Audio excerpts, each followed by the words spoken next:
చక్కని వాడు ఎంతకు చిక్కని వాడు ఎప్పటికి దారికొస్తాడో ఎవరి చక్కని చుక్క సోకు దీని కాలికి మొక్క కాదన్న వెంట పడుతుంది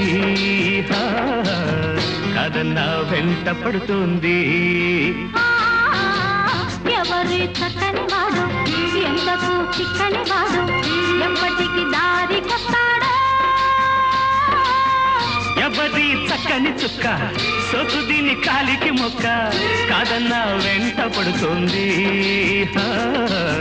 కాదన్న వెంట పడుతుంది